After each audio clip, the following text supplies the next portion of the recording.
Assalamualaikum warahmatullahi wabarakatuh. Semangat pagi, semoga semuanya selalu semangat walaupun PJJ. Materi matematika hari ini tentang bilangan bulat dengan kompetensi dasar yang harus kalian capai adalah menjelaskan dan menentukan urutan pada bilangan bulat, baik itu positif maupun negatif. Apa itu bilangan bulat?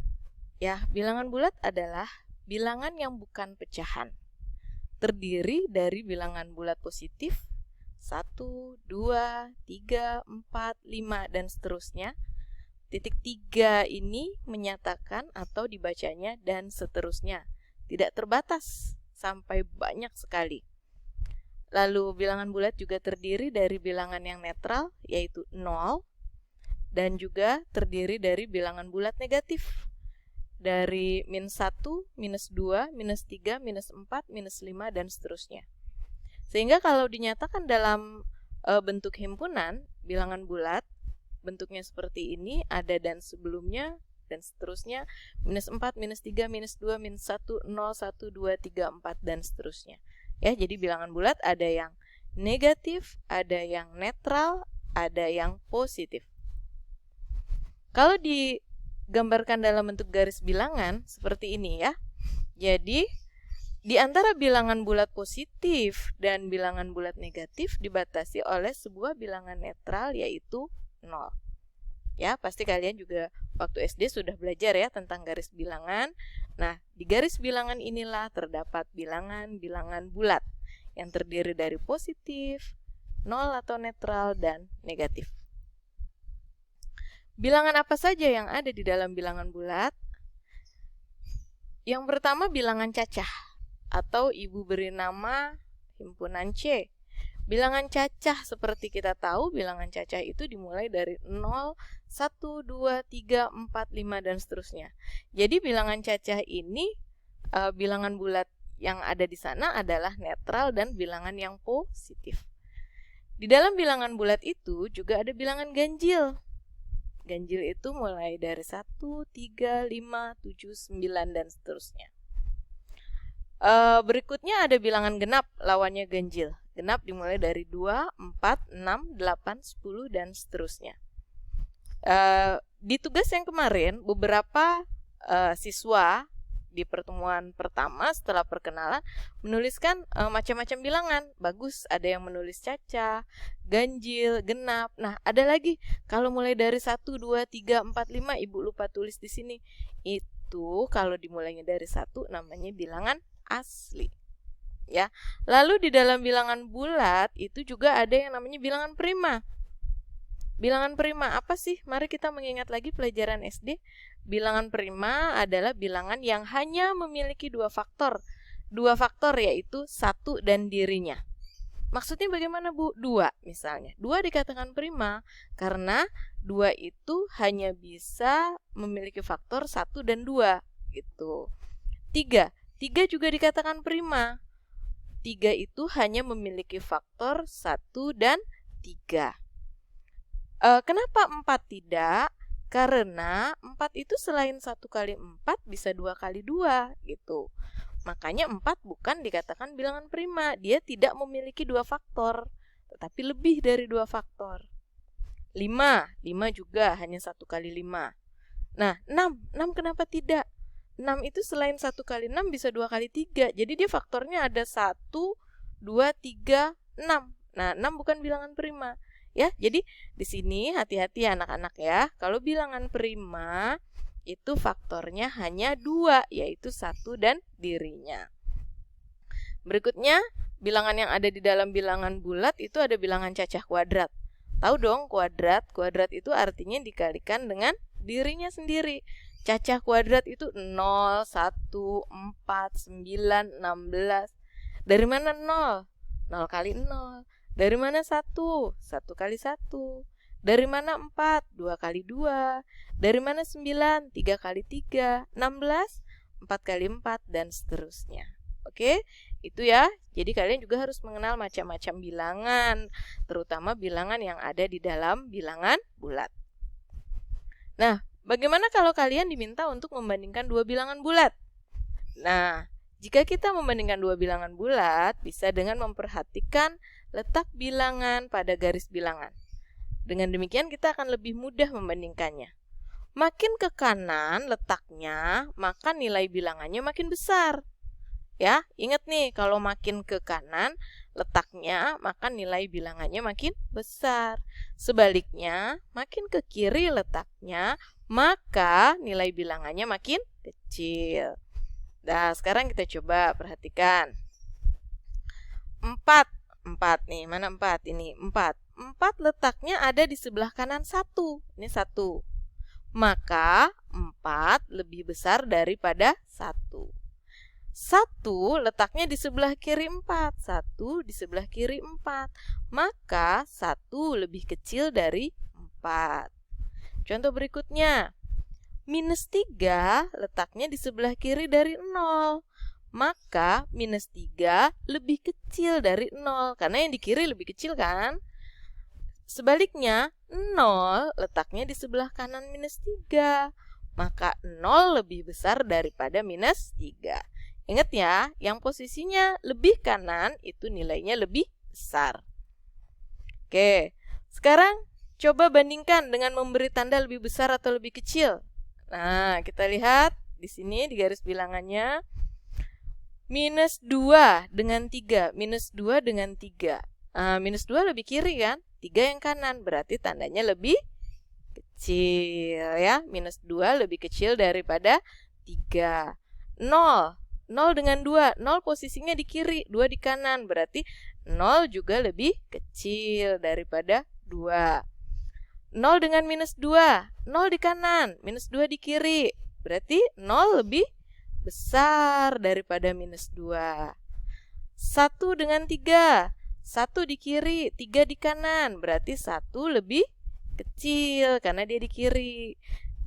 Lebih kecil daripada 3. 4 dengan -1. 4 di kanan, -1 di kiri. Berarti 4 lebih besar daripada -1. Lalu -4 dengan -1. -4 di kiri, -1 di kanan. Berarti -4-nya lebih kecil karena di kiri daripada -1. Oke. Sekarang kita membandingkan suhu. Nah, nggak pakai garis bilangan lagi nih, coba. Ada 5 benda, yaitu saya pindahin dulu sini. Ada es krim, suhunya -6 derajat. Ada es teh, suhunya 2 derajat. Ada es campur, suhunya -2 derajat. Ada air mineral, suhunya 16 derajat. Dan kopi, suhunya 90 derajat. Bagaimana urutan minuman dari yang paling dingin hingga yang paling panas? Ya, yang paling dingin yang mana? Kita lihat, yang paling dingin berarti yang nilai negatifnya paling besar. Apa? -6, berarti es krim. Lalu ada lagi yang minus? Ada -2, yaitu es campur. Negatif sudah tidak ada, sekarang kita lihat positifnya. Kalau dingin berarti angkanya lebih kecil untuk positif. Apa dulu? Ada es teh di 2 derajat, lalu air mineral di 16 derajat, dan kopi yang paling panas. Gitu ya, jadi ini urutannya. Nah, ini Ibu ambil dari buku paket nih, di halaman 4, buku paket yang kalian pinjam dari perpustakaan yang seperti ini di halaman 4, boleh dilihat. Nah, di sini ada masalah yang pertama. Ada 2 bilangan. Wah, angkanya panjang sekali ya, bilangan A.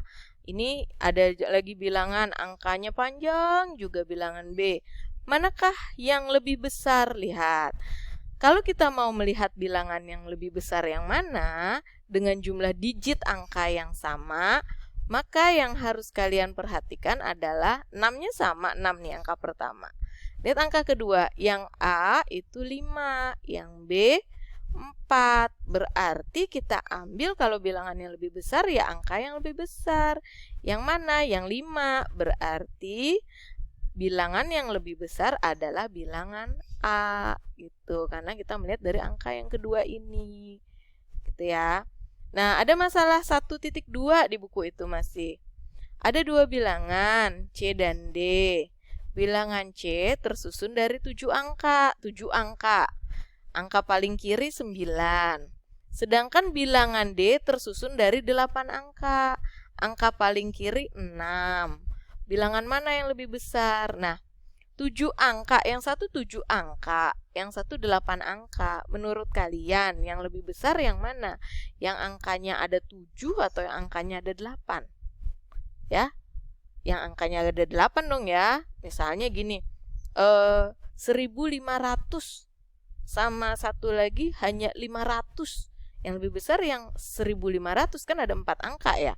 1500, yang satu hanya 500. Oh, yang angkanya lebih banyak susunannya berarti nilainya lebih besar. Maka di sini yang 7 angka, yang 8 angka yang lebih besar ya kan?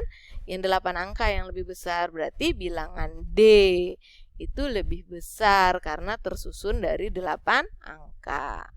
Ya, silahkan difahami, dilihat nanti bukunya ya. Nah, sekarang kita membandingkan suhu lagi. Ada kota A 8 derajat suhunya, ada kota B minus 4 derajat. Mana yang lebih panas? A8, B minus 4. Yang di kanan yang mana? Yang A. Berarti kota A lebih panas daripada kota B. Terus kalau ditanya lagi, berapa sih perbedaan suhu kedua kota tersebut? Tinggal dihitung saja jaraknya. Dari 8 ke minus 4 itu berapa jaraknya? Bisa kamu hitung dengan satu persatu, loncat 1, 2, 3, 4, 5, 6, 7, 8, 9, 10, 11, 12. 12 angka bisa. Atau kalau kita jadikan operasi pengurangan, 8 dikurang minus 4 menjadi 12. Jadi perbedaannya adalah 12 derajat Celcius. 12 ya. Nah, terus ini lagi ada contoh, ada lumba-lumba nih. Lumba-lumba ya. Awalnya lumba-lumba di sini dia menyelam di 8 meter di bawah permukaan laut. Lalu lumba-lumba tersebut meloncat ke posisi 20 meter di atas permukaan laut. Nah, ini kan kalau loncat tuh di atas permukaan laut ya. Nah, berapa jarak lumba-lumba dari posisi awal? Nah, dari posisi awal ke posisi sekarang. Dari posisi awal ke permukaan air laut itu 8 meter. Ditambah dari permukaan air laut ke atas posisi akhir itu 20 meter. Maka jaraknya adalah 28 meter. Ya, dibayangkan. Jadi ini penjumlahan ya. Jaraknya boleh dibayangkan pakai garis bilangan. Ya, itu saja. Sekarang silahkan kalian coba berlatih. Lihat buku mandirinya. Buku mandiri. Ya, kalau belum punya boleh minta fotoin dulu sama temannya atau pinjam kakak kelas atau siapapun. Silahkan dibuka di halaman 3 sampai 4 nomor 1 sampai 20. Ya, lalu setelah kalian jawab selesai nanti buka Google Form-nya. Ya, diselesaikan dulu menjawabnya. Nanti baru kalau sudah selesai menjawab baru buka Google Form, dipindahkan jawabannya itu ke Google Form. Oke, terima kasih. Mudah-mudahan pembelajaran yang singkat ini bisa difahami. Sampai jumpa di pertemuan berikutnya. Ibu tunggu tugas kalian. Terima kasih. Wassalamualaikum warahmatullahi wabarakatuh.